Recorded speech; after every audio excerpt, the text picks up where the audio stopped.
If you've ever called your kid a picky eater, today's episode is for you. Today I'm chatting with Alyssa Miller. She's a dietitian and she's the mama behind the popular Instagram page Nutrition for Littles. Today we chat about all things picky eaters. We talk about some of the main mistakes that parents unknowingly make that can actually help turn your kid into a picky eater. And we also go through 3 main tips to help you get your kids to eat what you make for them. Stick around for this eye-opening episode all about picky eating.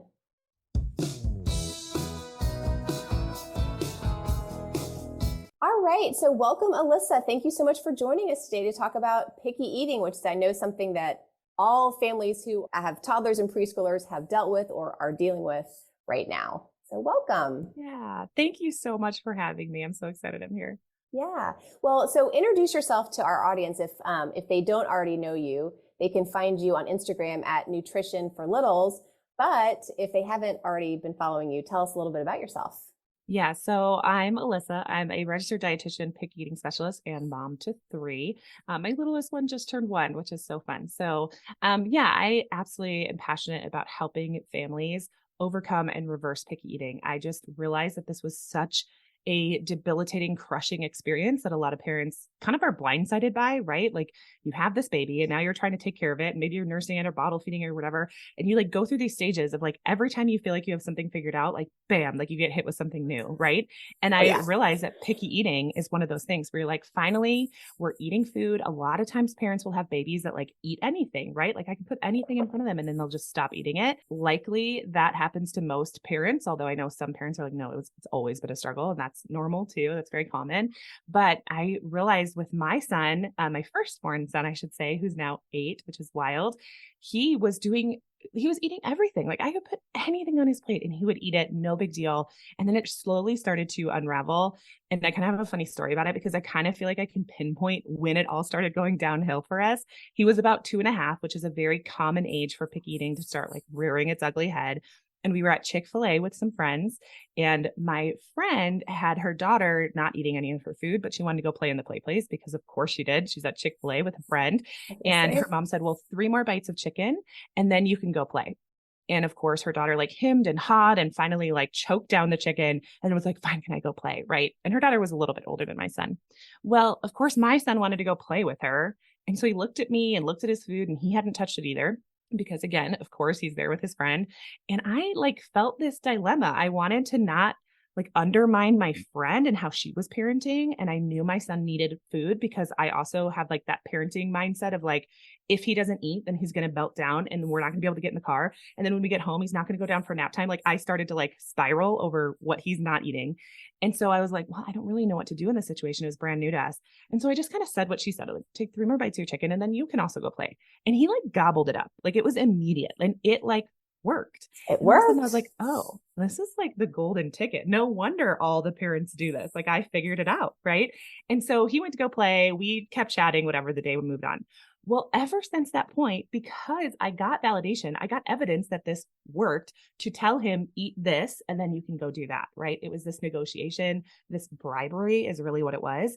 Because that worked for me, I kept using it because we don't fix what's not broken. Eventually at home, we got to the place where it was like, okay, just finish your plate and then you can have ice cream. Finish your plate and then we can watch a movie, whatever that might be. And so it worked for a period of time. And then it slowly started getting worse. And picky eating became this thing that went rampant in our home. And all of a sudden we were like negotiating less of him eating for more of me giving him things, right? So instead of like, I'll give you 1 Oreo if you finish your plate. Now it was like, okay, eat 3 bites and then I'll give you an entire bowl of ice cream.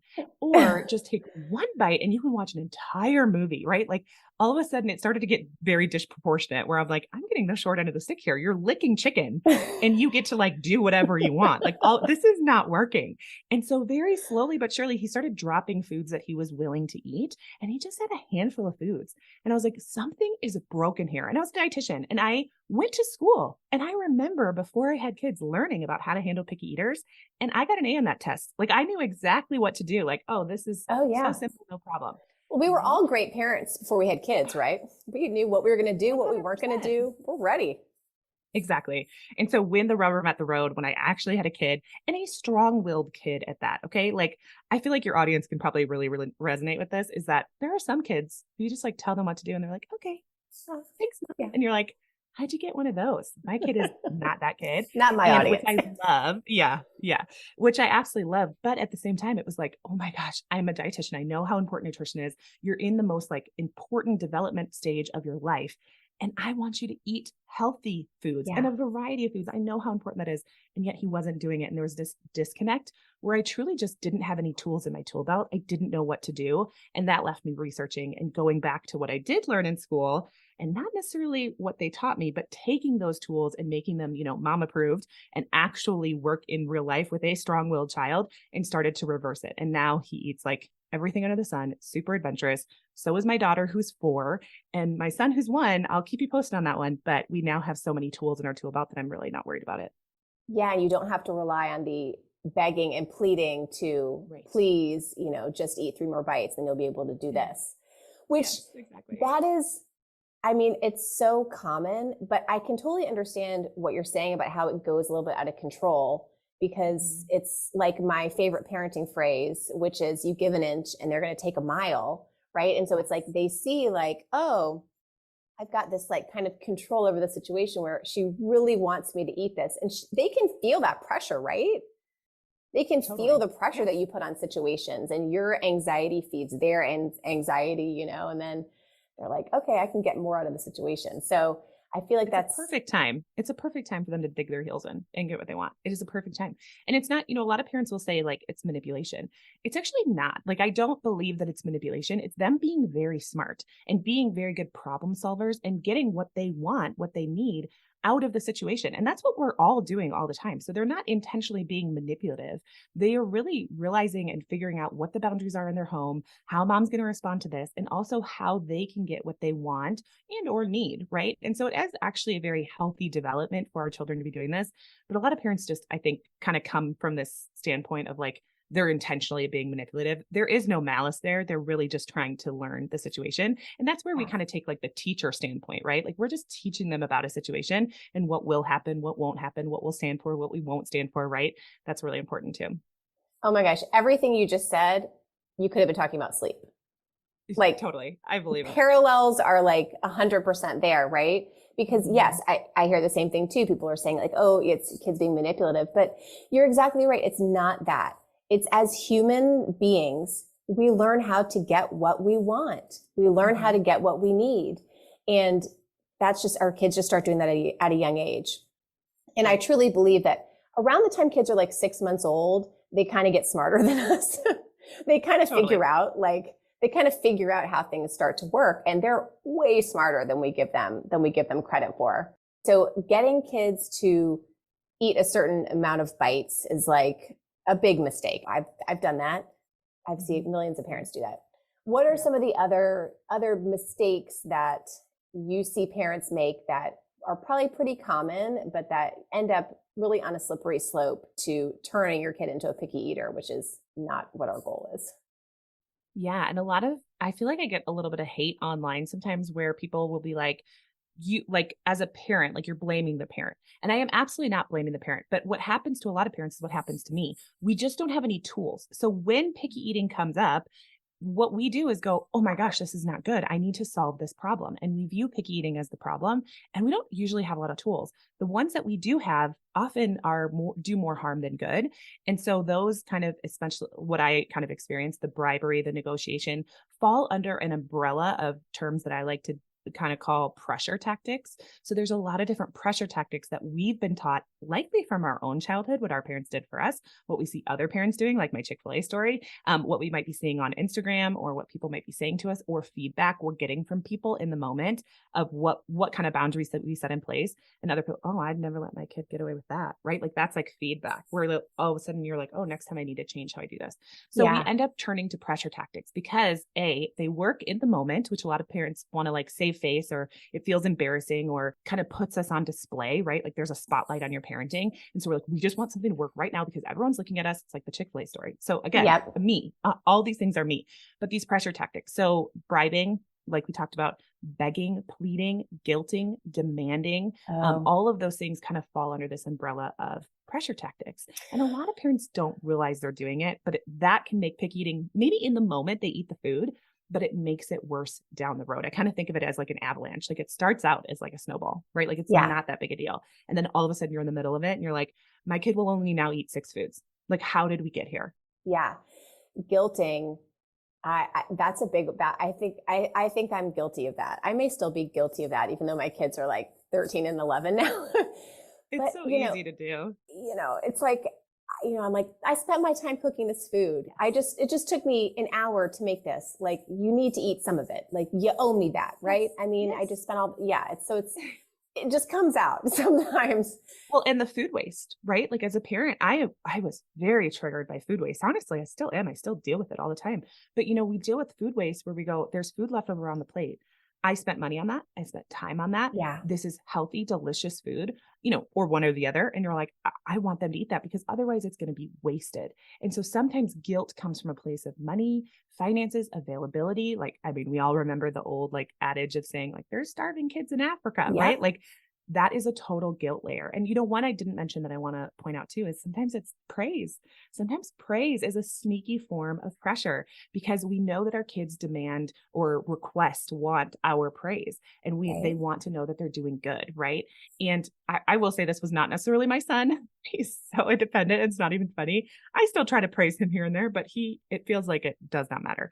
But anyways, some kids, really desire that. And when parents recognize that, then they'll like, when they eat their broccoli, they're like, good job. I'm so proud of you. And they're like cheering them on, which feels like a good thing, right? Like we know kids need praise, but not necessarily for the foods that they're eating, because if they're eating it just to get your praise and attention, they're not actually eating it for the right reason. So it's really about this moving the reason that they're eating foods from an external reason, from, praise or being afraid or, negotiating, to an internal desire to eat these foods because it makes me feel good, because I fill up my belly, because I am healthy. We really want to move that and shift that internal, and praise doesn't do that. Now, that doesn't mean you can't give your kids praise for other things. Parents are always like, what are you talking about? I praise my kids all the time for coming to the table, sitting at the table, using their utensils, bringing their plate to the sink afterwards, all those things. Excellent to praise them on, but how much they're eating, or even sometimes what they're eating, we want to just be really careful about praise because it can very easily come into the pressure category. Okay, that makes complete sense. And you mentioned broccoli, which makes me think of this phrase that I know that I've seen you put on Instagram before. So tell that to my audience. Yeah, I always say it's not about broccoli tonight, it's about broccoli for life. And that's really getting the parents out of kind of the mindset of tunnel vision of tonight, this meal today, and really focusing on what am I building this relationship, not just between them and broccoli, but, I use broccoli as an example. It's a great one to point to. What kind of relationship am I forming with my kid with these foods so that they're not just going to eat it tonight for me, but they're going to eat it for the rest of their life? And I cannot tell you the conversations I have in my DMs regularly of kids or former kids, adults who say, as a kid, I was forced to eat this. I was forced to eat that. I was forced to finish my plate before I could go up to bed. I was there till midnight, whatever these stories are, that then come out as adults. And now I never eat green foods. I never eat salads. I don't eat healthy. I binge eat. I crave sugar. All of these things really do have this effect when they're kids. And I hate to put that on parents, but, just even thinking whoever's listening to this, some experiences that you might have had around the table that may have shown up in your adult life that now you're trying to undo. Or maybe you're trying to replicate it. Like I've had some people be like, oh, my parents were so open about food. I was able to try things in my own time. My parents really supported me. We were able to have desserts regularly. And now as an adult, I'm the same way. That's incredible too. So there's, of course, all of this is interconnected. But we do play a role. And so I really like to bring parents out of it's about tonight, this meal right here. And it's more about nutrition for the day, the week, the month, the lifetime and lifespan of our relationship with food, because we eat freaking who came up with 3 meals a day? I'm going to have a conversation with God one day. I'm like, come on, that's too much to be feeding another child. But, when you look at it, you're like, but this is important for life. This is one of the things that we spend the most amount of our time doing. And I know it's sleep too, right? It's like sleep and eating, the most basic things. And so it really is important to set that foundation. And you're setting those habits. You're setting those habits up for life. Yeah.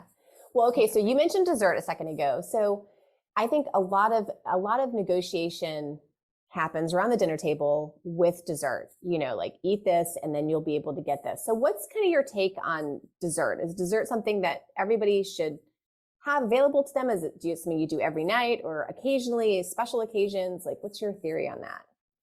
Yeah, so I love to include dessert type foods all the time, not every day or anything like that, but alongside meals. So we want to include them in a balanced diet.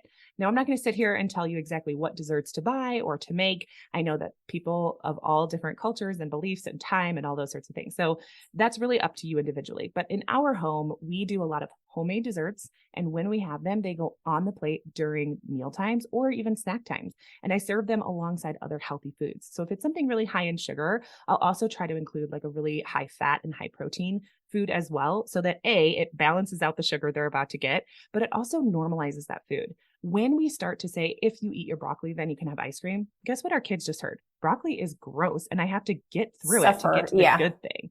And so Suffer all through of a sudden it. yes, exactly. Just plug your nose and swallow, right? Now we kind of have created inadvertently a hierarchy of foods that is the exact opposite of what we want to teach them, right? That broccoli is good and nourishing and healthy and it has fiber and, macronutrients and micronutrients and all these things.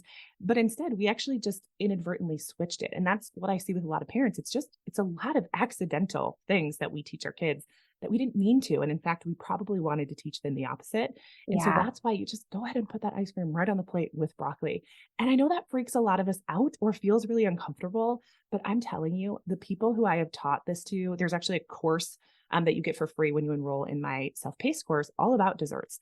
And when parents go through it, they are mind blown. They're like, well, the first day they just ate all the cookies. And then the second day they ate most of the cookies. And then the next day that I gave cookies with the meal, they didn't even touch the cookies. Or it starts to have this progression of realization that we are actually incentivizing not only the hierarchy of those foods, but also for them to keep eating once they're full. I mean, think about it. They sit down to a meal. We want them to fill up their bellies. And then we're like, oh, and now you get ice cream. Like, I know you're full, but let's go ahead and add another food in front of you that is very enticing, very delicious. Like, no wonder as adults, we're not very good at knowing when we're hungry and when we're full and stopping when we're full. Logically, from a healthy way of eating, that doesn't make any sense. You're supposed to eat until you're full and satiated and then realize that you're done. Exactly. Yeah. And so I really find that putting the dessert on the plate when you choose to serve it. Now you're in charge of how often those desserts are served, what type of desserts are served. I'm not saying have it available at every meal all the time, just like broccoli isn't available every meal every day, but we have those foods regularly accessed by our kids. When we decide they go on the plate, I recommend putting it right on the plate with your kid or with your other food. And then it's not so like taboo or whatever. Totally. Yeah. Okay, cool. So picky eating, like, do you feel like kids go through phases where they really are obsessed with like one food or one type of food? And if so, like, is that normal? Should we be trying to break them out of it? And I'm just thinking about when I was little, I went through a period of time where my parents called me a breaditarian because all I would eat was like any form of carbs, like obsessed with everything related, toast, bagels, anything like that. I mean, I still love carbs, I gotta say, but I've expanded beyond my breaditarian phase. But like, is that stuff normal? Is that stuff we should be trying to like push our kids through? Yeah. So first and foremost, I really want to like normalize your experience of loving carbs. A lot of times as adults, we don't understand that nutrition for kids is totally different. In fact, they need oftentimes double the amount of carbohydrates that we need as adults because they are growing literally like a weed. And so they actually need more energy, readily available energy like carbohydrates. So that's why we tend to see kids like even going towards things like fruit, but especially things like starches, right? Those foods are usually their favorite. Pasta, buttered noodles, things like that. It's actually biologically driven that they need more carbohydrates.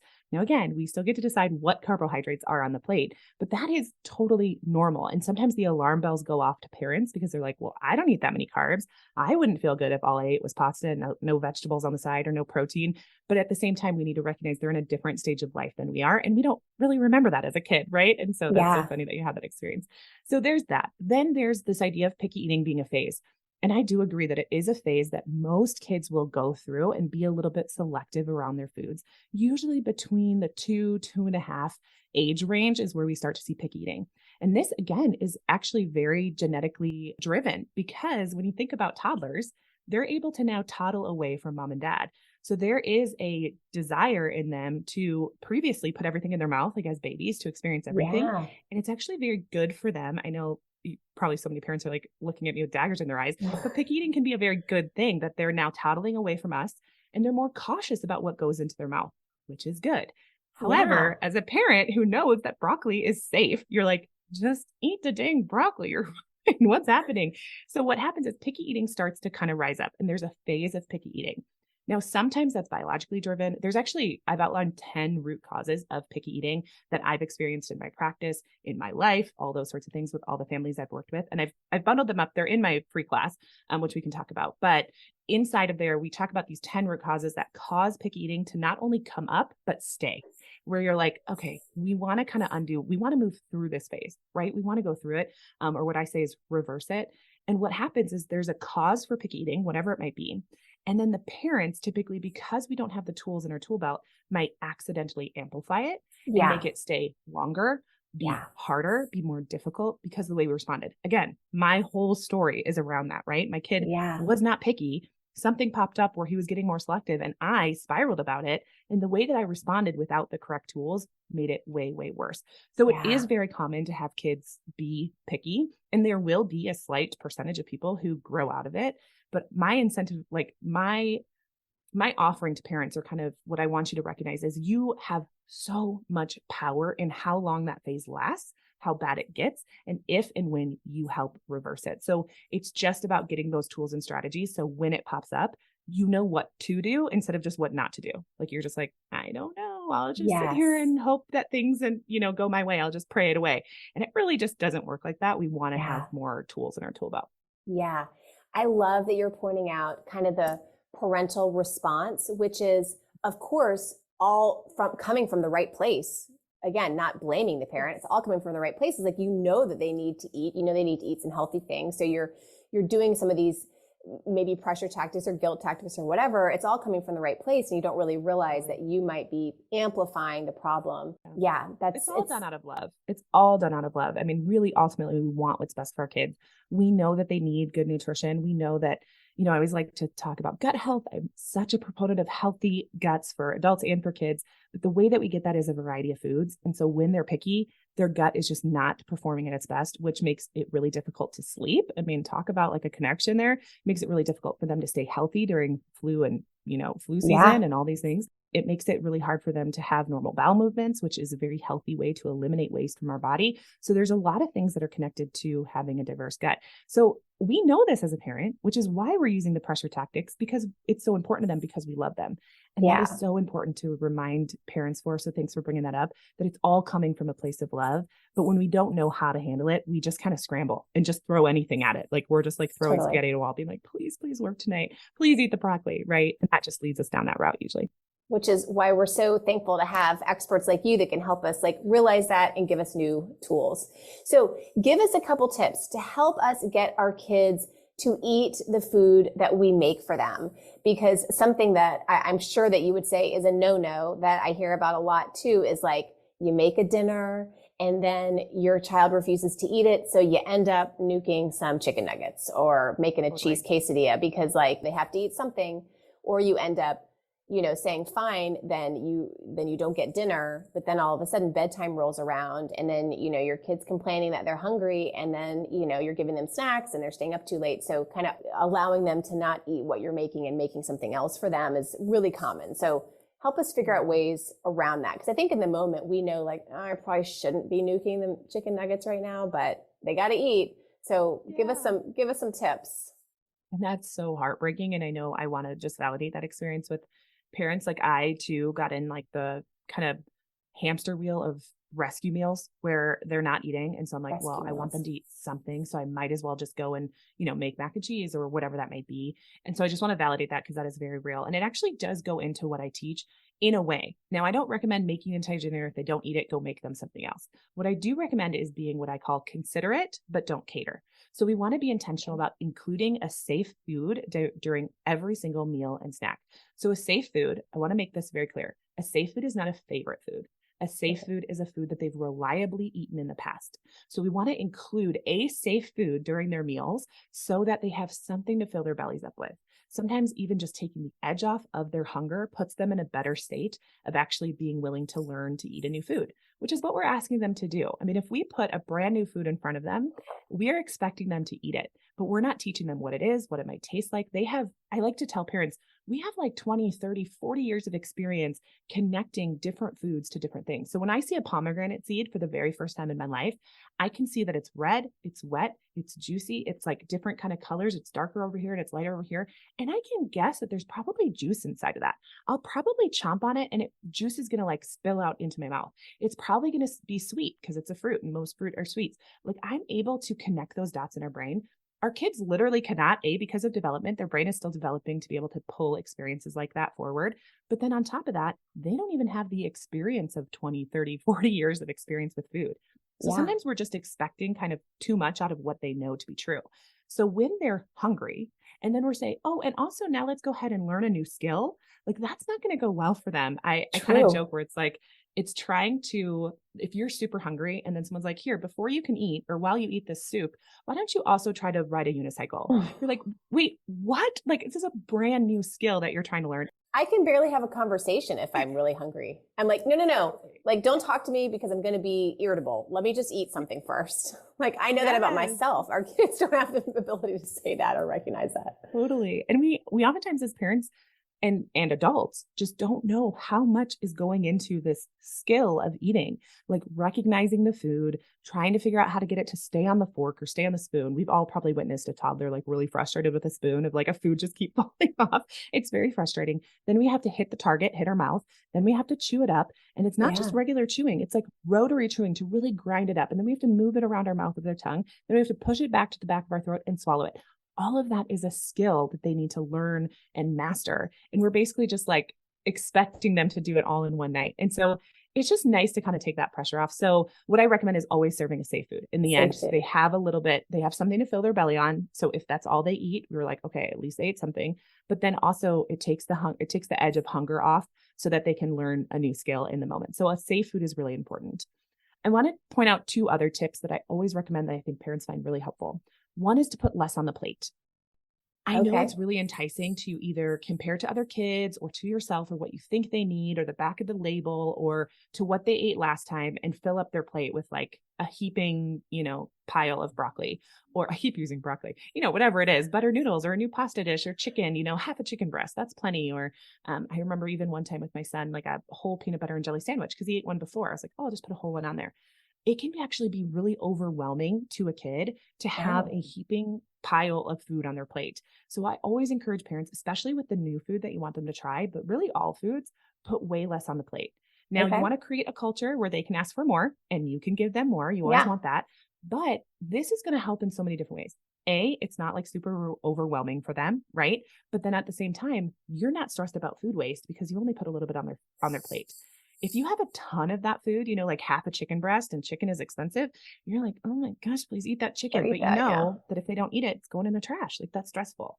But if you put 1 bite of broccoli or, 2 bites of the new pasta or whatever that might be, start really small, even smaller than what you're comfortable with, and see what happens. It's probably going to lead to them feeling less overwhelmed, more invitation to that food, especially a new food. And you're not going to be it's not going to be as easy for you to step into those pressure tactics because you're not as worried about like a food waste situation or something along those lines. So you have less incentive to jump in or to force or go back to kind of like your old ways, right? Okay, put less on the plate. I like that. Yeah. And I mean, that's true for us too, right? Like if you come back to work on Monday and you have a stack of things that you have to get through, we're like, oh, all of a sudden I need to walk down to the coffee shop and get a latte. I don't want to do that. No, thank you. But if you come in your desk and you have like one thing or like, do you ever like put like sticky notes on like here are the 3 things that you need to do? And you're like, oh, I can do 3 things. Like all of a sudden you're like, oh, I can do that. So it's kind of the same thing with food, right? And so I just think that's such a helpful tip and a very, very tactical, like you can do that right after you listen to this. Like you can start now. The next one is using some sort of bridge. I teach this really in depth inside my course, but it's essentially taking the food that you want them to eat and taking a food that they already eat and using it as a bridge to get them to eat that food. So really great example, really easy one is something like a dip or a sauce. Like a lot of kids, not all kids, but a lot of kids love like ranch dressing or ketchup, right? So this is serving veggies with ranch dressing for them to dip. Now, I know because I too have a child who likes to eat ranch dressing, like a soup, right? And all of a sudden you're like, I don't want them to just eat the ranch dressing. So I often tell them like ranch is for dipping, ranch is for dipping. And I just remind them of that. But using things like ketchup or ranch dressing or some sort of sauce or dip or side or whatever that may be as a bridge to get them to eat that new food can be a really effective way to help your child feel a little bit more comfortable with that food. They get the thing they want, ranch dressing or ketchup or whatever it might be, and you Yeah. get them to eat veggies or try something new. And don't be Yeah. alarmed if they make weird concoctions. My son one year put cucumber slices that I had on the side of his PB&J into his PB&J. Ooh. Ooh, but I had to be like, oh, that's really, you are so unique. So we want to like let them explore, let them try new things. Don't tell them how to eat, what to eat. Like you want to really be hands off and really set the scaffolding for them to really kind of like T-ball. It's like setting them up for success. You do everything else. So all they have to do is stand up and knock it out of the park. Oh, I love that. I love the bridge food because yeah, like something like ketchup, they might be familiar with using that on their chicken, and then you can give them some pork chop, you can give them some steak, like that all can go into the ketchup and be a reasonable like bridge item. I like that. Yeah. Okay, these are great tips. So you mentioned that you have a free class, and I know that everybody listening to this is going to want to dive in and learn even more about what you have to offer. So tell everyone how they can get your free class.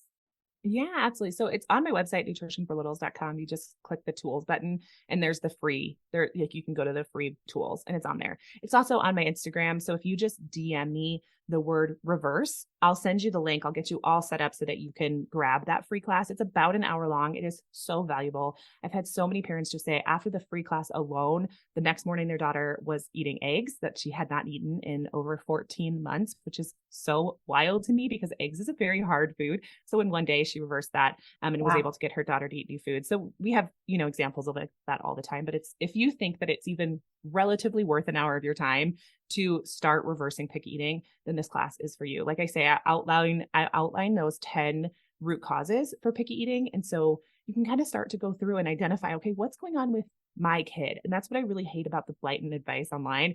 It's just like a blanket advice. It's like, oh, just try these things. And you're like, well, it's not going to work for me. Like I kind of always use this example because it was true for my kid. If they have like a texture issue with food, but you just like cut like watermelon is the example I use. If you just cut watermelon into cute shapes because you saw a viral hack on Instagram that cutting things into cute shapes will work for your kid, but they have a texture issue, that changes nothing about the texture of watermelon. So it's not actually going to work for your kid. And then you're going to feel defeated and like there's something wrong with you or something wrong with your kid. And that is not true. They just likely have a different reason for their kids picky eating.